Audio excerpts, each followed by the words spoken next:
Hello दोस्तों, मैं अंकित सिंह आप सभी लोगों को विजडम हब स्टडी पर स्वागत करता हूं इस वीडियो सेगमेंट में, जिसमें हम देखते हैं एमपीपीएससी यूपीएससी की मेंस के आंसर राइटिंग। दोस्तों, ये वीडियो जो होता है, मेरा उद्देश्य बस ये नहीं होता है कि मैं आप लोगों को बस एमपीपीएससी यूपीएससी या जो अन्य एग्जामिनेशंस होते हैं उनके आंसर राइटिंग की प्रैक्टिस कराऊँ।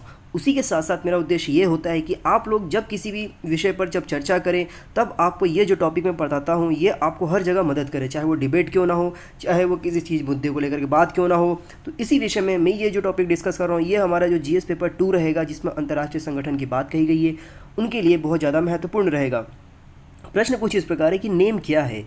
कोविड-19 के समय गुट निरपेक्ष आंदोलन, जिसे हम नॉन अलाइड मूवमेंट के नाम से जानते हैं, क्यों प्रासंगिक है, भारत के परिप्रेक्ष्य में इसे समझाना है आपको। तो देखिए, अभी क्या हुआ कि अभी 4 मई को इन समूहों का एक यहाँ पर मूवमेंट हुआ था, इनका एक मीटिंग हुआ था, कह सकते हैं कि एक समिट हुआ था, जो कि यहाँ पर वर्चुअल हुआ था। आप देख रहे हैं स्क्रीन में, यहाँ पर प्रधानमंत्री मोदी और भी जो देशों के लीडर्स हैं उनके द्वारा यहाँ पर एक कॉन्फ्रेंस किया गया, एक मूवमेंट हुआ, उसी को लेकर के ये न्यूज़ में आया है। और ये न्यूज़ में आया है ड्यूरिंग कोविड-19, मतलब इसका कहीं ना कहीं से देखा जाए तो कोविड-19 से रिलेशन बैठता है। तो हमें समझना होगा क्यों महत्व रखता है, ये क्यों विशेष महत्व रखता है भारत के लिए। तो चलिए, हम इसको मैं बताना चाहूँगा कि ये जो कोविड-19 है, इसने पूरी दुनिया की जो भी यहाँ पर जियोपॉलिटिक्स है उसको बदल दिया है। तो ये जो नॉन अलाइंड मूवमेंट है, इसको भी इसने कहीं हद तक देखा जाए तो प्रभावित किया है। जब भी तो ये वापस न्यूज़ में आया है, क्योंकि बहुत वर्षों से देखा जाए, जब से प्रधानमंत्री मोदी आए थे, ये न्यूज़ में नहीं था। क्यों नहीं था? क्योंकि इसमें भारत पार्टिसिपेट नहीं कर रहा था। तो ये जो इसका नेम का जो लोगो है वो कुछ इस प्रकार से डिज़ाइन किया गया है। तो देखिए, मैं आपको बता देता हूं दोस्तों कि जो नॉन अलाइंड मेंबर्स हैं, इनमें मेंबर्स भी दो टाइप्स के हैं। एक तो मेंबर्स कंट्रीज़ हैं और एक ऑब्जर्वर कंट्रीज़ हैं। तो आप यहाँ पर जो यहाँ पर ब्लू में देख रहे हैं, आप यहाँ पर कलर में, वो यहाँ पर आपको डार्क ब्लू वाले जो हैं इसके मेंबर कंट्री हैं। इसमें India is a part of this member committees and member group. And आप जो देखेंगे थोड़ा सा आपको नेवी ब्लू दिखाई दे रहा है, ये नेवी ब्लू जो है यहाँ पर ऑब्जर्वर कंट्रीज़ हैं। तो इसमें आप देखेंगे कि जो मैक्सिको है यहाँ पर देखेंगे, फिर इसके बाद जो दक्षिणी अमेरिका के जो मेजर कंट्रीज़ है, यहाँ पर ब्राज़ील, इसके बाद यहाँ पर आप देखेंगे अर्जेंटीना, ये सभी क्या है इसके ऑब्जर्वर कंट्रीज़ है। इवन चाइना भी इसका ऑब्जर्वर कंट्री है। फिर अमेरिका देखेंगे, रशिया फेडरेशंस देखेंगे आप यहाँ पर, फिर यहाँ पर आप देखेंगे ऑस्ट्रेलिया देखेंगे, ब्रिटेन के ऐसे बहुत सारे कंट्रीज़ देखेंगे जो कि इसके पार्ट नहीं हैं। तो ये आप मैप में देख सकते हैं। देन हम आते हैं कि ये जो इसका कोऑर्डिनेटिंग ब्यूरो है, कहाँ पर इसका हेड क्वार्टर। तो देखिए, इसका जो हेड क्वार्टर अगर हम बात करें हम ब्यूरो की, तो इसका न्यूयॉर्क सिटी में है। इवन अमेरिका इसका खुद इसका पार्ट नहीं है। फिर इसका मेंबरशिप कंट्रीज़ की बात करें तो वर्तमान में देखी जाए तो 120 इसमें मेंबर स्टेट्स हैं। तो जो इसमें 120 मेंबर स्टेट्स हैं, ये किस प्रकार के कंट्रीज़ हैं? तो देखिए, ये जो कंट्रीज़ हैं ये डेवलपिंग कंट्री है, मतलब विकासशील देश हैं ये। और इसमें 17 ऐसे स्टेट्स हैं जो कि ऑब्जर्वर स्टेट्स हैं, राज्य हैं, देश हैं। तो देखिए, ऑब्जर्वर स्टेट्स की मैंने बात करी यहाँ पर, तो आप देख रहे हैं यहाँ पर जो नेवी ब्लू में दिखाई दे रहा है, जैसे चाइना है, फिर यहाँ पर ब्राज़ील है, यहाँ पर अर्जेंटीना है, फिर मैक्सिको है। ये क्या है, इसके ऑब्जर्वर कंट्रीज़ हैं। तो इनमें आप देखेंगे तो जो 17 है वो हैं। फिर यहाँ पर 10 इसमें इंटरनेशनल ऑर्गेनाइजेशन इसमें शामिल हो जाते हैं। तो यहाँ पर जब बात आती है कि ये जो लीडर्स कंट्रीज़ हैं, इनके जो लीडर्स हैं वे किस प्रकार है, तो देखिए, इसका जो ऑफिशियल लोगो आता है कुछ इस प्रकार से आता है। इसका इंग्लिश में नाम बोला जाता है the non allied movement, NAM। NAM का मतलब होता है दोस्तों, इसमें कोई भी सदस्य देश इसके जो हैं वो किसी भी समर्थन नहीं करते, ना तो पूंजीवाद को समर्थन करते हैं और ना ही साम्यवाद को बढ़ावा देते हैं, मतलब कम्युनिस्ट को भी फॉलो नहीं करते हैं ये। और ये जो इसके प्रिंसिपल्स डिसीजन मेकिंग के जो ऑर्गेन्स हैं, मतलब इसके जो अंग है इस कमिटी के, इस संगठन के, वो कौन कौन से हैं? तो देखिए, conference of head of the state of the government non allied countries, इसके जो चेयर कंट्री है अभी वर्तमान में वो अज़रबैजान है। अज़रबैजान इसका अभी चेयर कंट्रीज़ हैं। आप मुझे बताइए कि अज़रबैजान का जो कैपिटल है वो किस उसका नाम क्या है। फिर इसके जो चेयरमैन है, वे चेयरमैन कौन है? तो इसके जो वर्तमान में चेयरमैन है वो है इल्हाम एलियन। फिर इसके बाद इस्टेब्लिशमेंट कब हुआ था इसका, ये बहुत महत्वपूर्ण रखता है दोस्तों। तो देखिए दोस्तों, इसके पीछे है ना एक बहुत बड़ी कहानी है। कहानी कुछ इस प्रकार है कि जब 1945 में जब सेकेंड वर्ल्ड वॉर ख़त्म हो जाता ऑफिशियल रूप से, उसके बाद जो विश्व होता है वो 2 धड़ों में बढ़ जाता है। एक जो धड़ा होता है वो अमेरिका की तरफ चला जाता है और दूसरा होता है जो कि रशिया की तरफ। यहाँ पर 2 मेजर पावर आ जाती हैं। तो यहाँ पर ये होता है कि अगर आप कैपिटलिस्ट को समर्थन करते हैं, पूंजीवाद को समर्थन करते हैं, डेमोक्रेसी को समर्थन करते हैं, तो आपको माना जाता है कि आप अमेरिका के फेवर में कर रहे हैं, अमेरिका के साथ चल रहे हैं। और दूसरा ये हो जाता है कि यदि आप मान के चलें कि यदि आप साम्यवाद को बढ़ावा दे रहे हैं, यहाँ पर आप सोशलिस्ट जो काम होते हैं उसको बढ़ावा दे रहे हैं, तो आप रशिया फेडरेशन को समर्थन कर रहे हैं। और एक तीसरा यहाँ पर वर्ड बनता है जिसको यहाँ पर नॉन अलाइड मूवमेंट कहा जाता है, मतलब गुट निरपेक्ष आंदोलन या गुट निरपेक्ष समूह। तो उसमें क्या होता है कि वे ना तो यहाँ पर अमेरिका को समर्थन करते हैं और ना ही यहाँ पर रशिया फेडरेशन को समर्थन करते हैं। तो इन्हीं चीज़ों को लेकर के जब गठन किया गया नॉन अलाइंड का, तो उस समय जो गठन किया गया था, देखिए नेम की शुरुआत तो देखिए तो ऑफिशियल रूप से 1956 में यूगोस्लोवाकिया में स्टार्ट हुआ था, जहाँ पर यहाँ पर वहाँ के जो कुछ लीडर्स थे जैसे कि जोसेफ ब्राटा टीटो और भारत के जो तत्कालीन प्रधानमंत्री थे उस समय जवाहरलाल नेहरू, और मिस्र के देखा जाए तो यहाँ पर गमाल अब्दुल नासिर, ये लोगों ने मिलकर के कुछ इस तरीके का मूवमेंट स्टार्ट किया था। फिर नेम के संस्थापक सदस्य में कुल 5 सदस्य थे, जैसा कि मैंने आपको नाम बताया, 3 तो ये हो गए थे। और फिर इंडोनेशिया के राष्ट्रपति सुकर्नो और घाना के जो प्रधानमंत्री थे उस समय के तत्कालीन वामे एन क्रूमा, इन लोगों ने मिलकर के नॉन अलाइंड मूवमेंट की स्थापना करी थी उस समय। फिर यहाँ पे हुआ था जो इसका पहला इस्टेब्लिशमेंट हुआ था वो हुआ था 1961 में, और ये कहाँ पे हुआ था? बेलग्रेड में हुआ था। बेलग्रेड में हुआ था इसका स्थापना, और ये कहाँ पे? यूगोस्लावाकिया, ये आपको याद रखना है। फिर क्या हुआ था कि इसमें उस समय देखा जाए तो कुल 25 सदस्य शामिल थे। जब ये 1961 में स्थापित किया गया, बढ़ा आगे चल के, तो इसमें 25 स्टेट्स आ जाते हैं।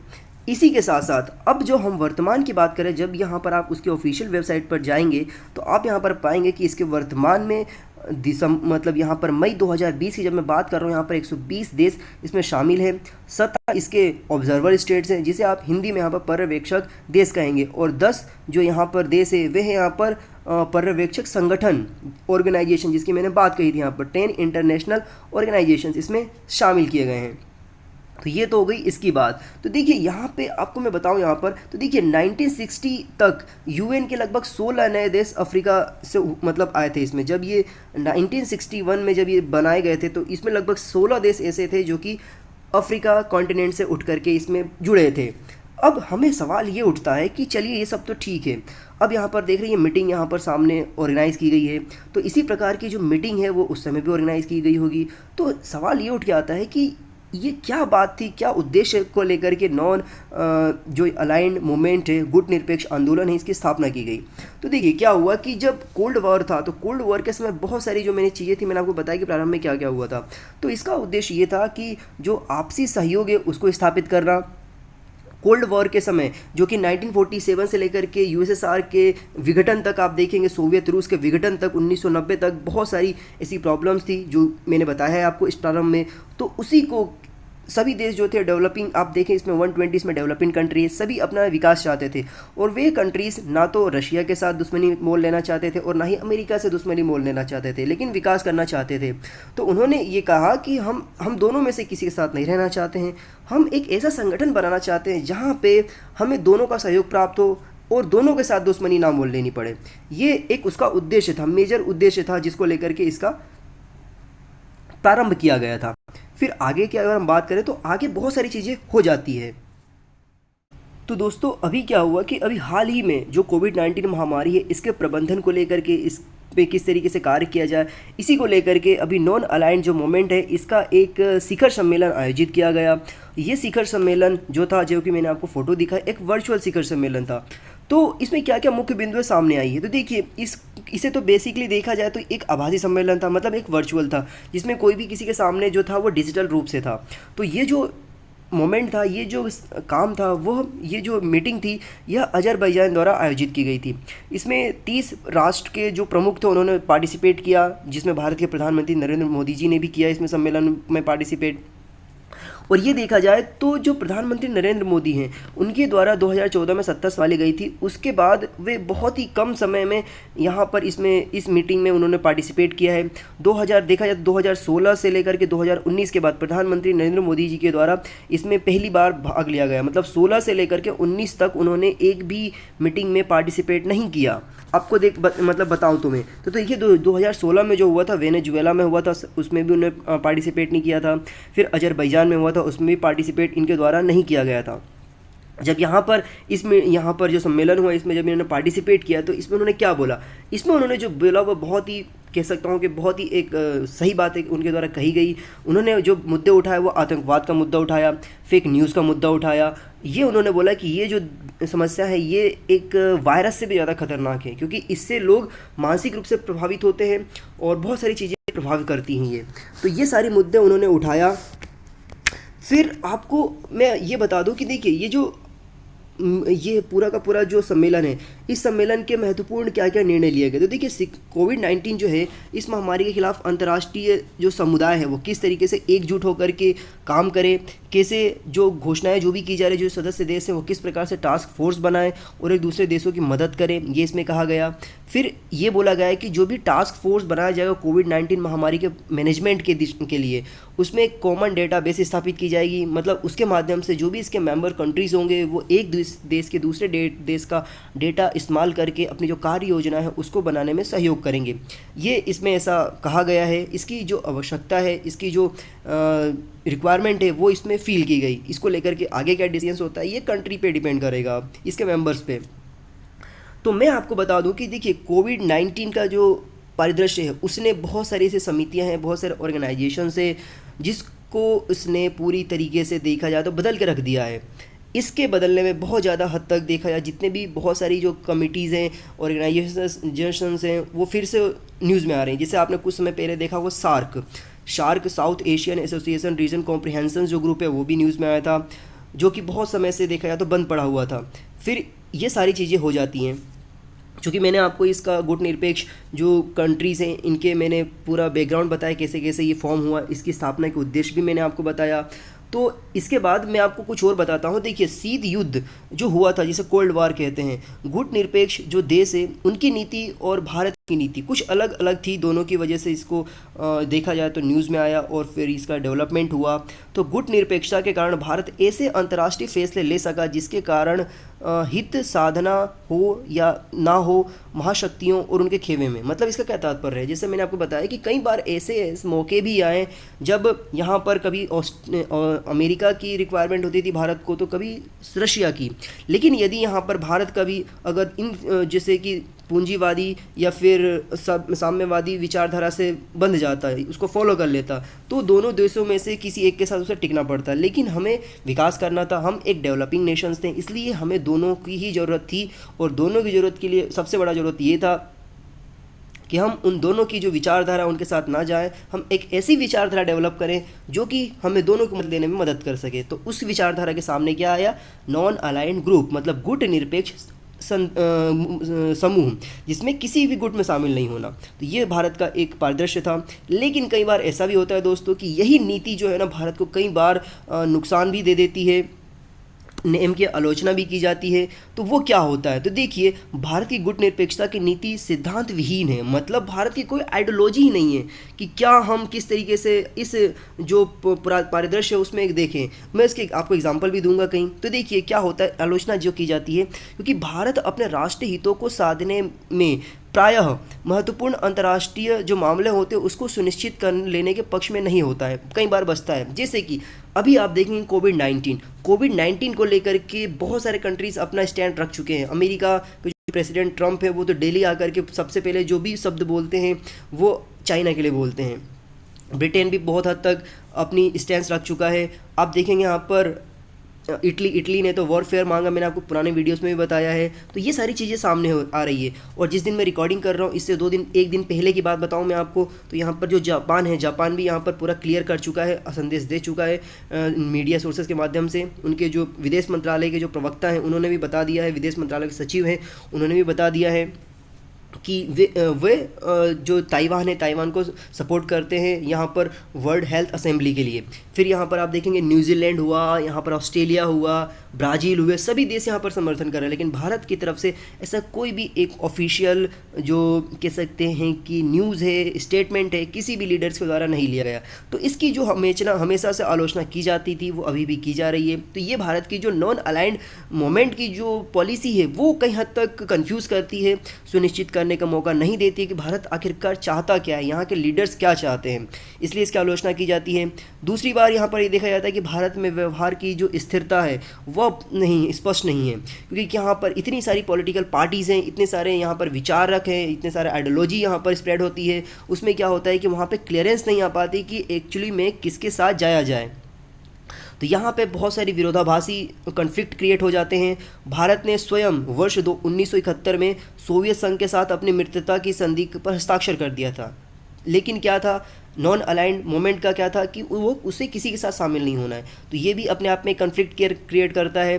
फिर तो इसका मतलब ये माना जाता है कि बहुत सारे ऐसे कंट्रीज़ हैं जो कि बोलते हैं कि मे बी 1971 का जो एग्रीमेंट था, जो सत्यापन था, जो मित्रता थी, उसके तहत भारत ने शायद जो रशिया फेडरेशन से उसके साथ हाथ मिला लिया हो, उसके मतलब समूह में, ग्रुप में चला गया हो। इसलिए फिर आप देखते हो आगे चल करके तो ऑस्ट्रेलिया, अमेरिका के साथ ऐसी बहुत सारी कन्फ्लिक्ट क्रिएट होते हैं, चाहे वो हमारा न्यूक्लियर प्रोजेक्ट को लेकर के हो, या फिर आप जब LPG 1990 में जब LPG किया गया था तो हमारे जो उदारीकरण की गई थी उसको लेकर के, तो ऐसी बहुत सारी चीज़ें सामने आती है।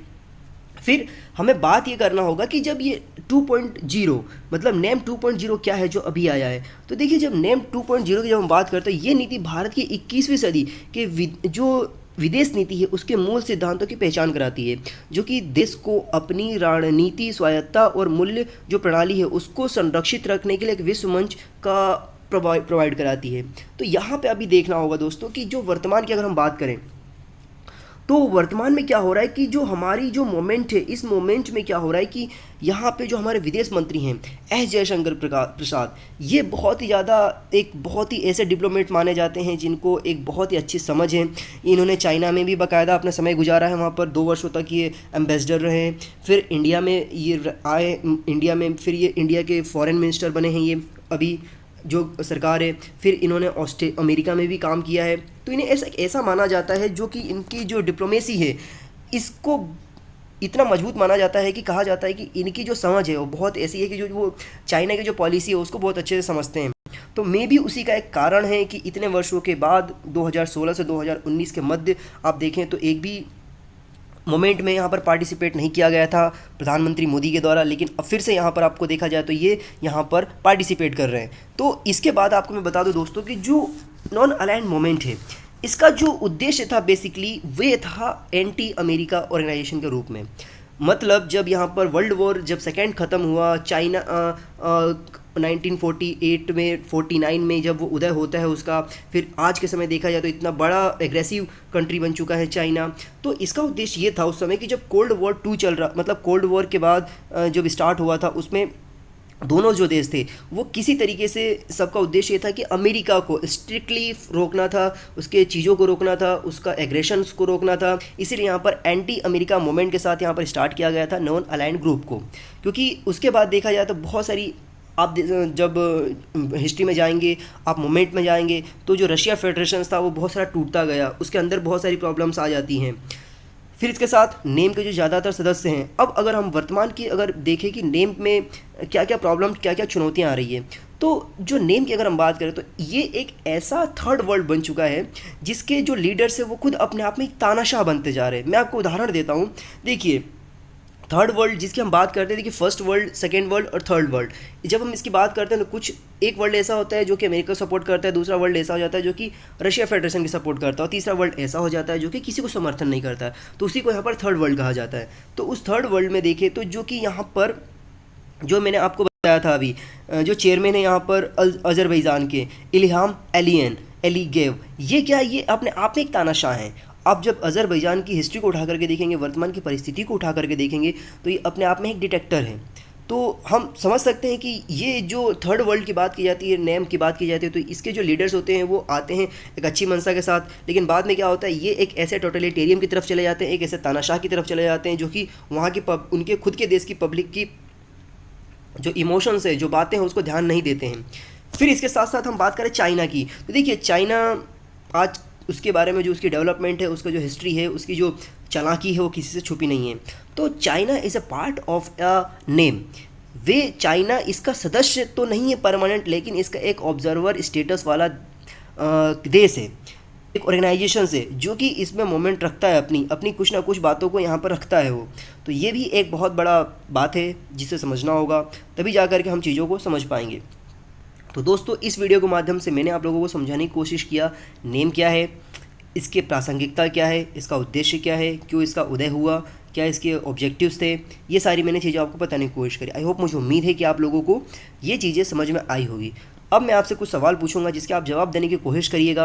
आप अपने विचार प्रस्तुत करिएगा, क्या भारत को जिस प्रकार की नीति अभी चल रही है या नेम के तहत जिस प्रकार की उसकी नीति आई थी, क्या उस प्रकार की नीतियाँ आवश्यक हैं भारत के लिए, या भारत को अपने स्टैंस को चेंज करना पड़ेगा, भारत को अपनी विदेश नीति पर परिवर्तन करना पड़ेगा।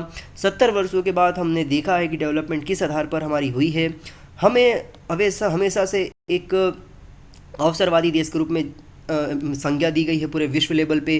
तो क्या अब हमें अपनी जो जिम्मेदारियां हैं एक विश्व लेवल की, एक हमारे इतनी बड़ी पॉपुलेशन की, एक हमारे ऐसे परिदृश्य की जिसमें कहा जाता है कि वसुधैव कुटुंबकम की हम बात करते हैं, तो क्या हमें अपनी नीतियों को बदलना होगा, हाँ या ना? आप अपने विचार को मेरे कमेंट सेक्शन में ज़रूर प्रस्तुत करिए। हम चाहते हैं कि उस पर एक बेसिक डिस्कशन की जाए। और दोस्तों इसी वीडियो को आप अपने दोस्तों के साथ शेयर करिए। आप इसकी पीडीएफ डाउनलोड करना चाहते हैं तो आप मेरे Telegram channel wisdom hub study से जाकर के डाउनलोड कर सकते हैं। एंड मेरा फेसबुक पेज है, एक ग्रुप है अंकित सिंह अनअकैडमी के नाम से, जाकर के उसे ज्वाइन करिए। आपको वहाँ पे बहुत सारी इन्फॉर्मेशन प्राप्त होगी। इसके साथ साथ इंस्टाग्राम पर मेरा एक पेज है जिसका नाम है यहाँ पर विजडम हब स्टडी, आप उसे भी जाकर के ज्वाइन करिए, आप फॉलो करिए, आपको वहाँ पे बहुत सारी जानकारी प्राप्त होगी। और भी आप अपडेट्स प्राप्त करना चाहते हैं और भी जानकारी होगा तो मेरा ट्विटर पर मेरा अकाउंट है अंकित 28194, वहाँ पर आप जाकर के बहुत सारी करंट अफेयर्स की इन्फॉर्मेशन प्राप्त कर सकते हैं, जिसे मैं वहाँ पर रिट्वीट करता रहता हूँ। जितनी जानकारी आप लोगों को शायद नहीं होगी, क्योंकि मैंने वहाँ पर तकरीबन 1200 से ज़्यादा लोगों को मैं फॉलो करता हूँ और मैं डेली तकरीबन उन सभी लोगों को तो नहीं, लेकिन मैं देखता रहता हूँ 200 से 300 लोगों को डेली। तो जितने भी मेन इन्फॉर्मेशन होती है मैं वहाँ पर रिट्वीट करता जाता हूँ। तो रिट्वीट की हुई इन्फॉर्मेशन को आप जाके कलेक्ट कर सकते हैं वहाँ से, जो कि आपको बहुत ज़्यादा फ़ायदेमंद होगा। तो चलिए फिर से मुलाकात होगी एक नई जानकारी के साथ, एक नई इन्फॉर्मेशन के साथ। अपना ख्याल रखिए, अपने घर वालों का ख्याल रखिए और पूर्णतः लॉकडाउन का फॉलो करिए। Stay home, stay safe, have a good day. जय हिंद, जय भारत।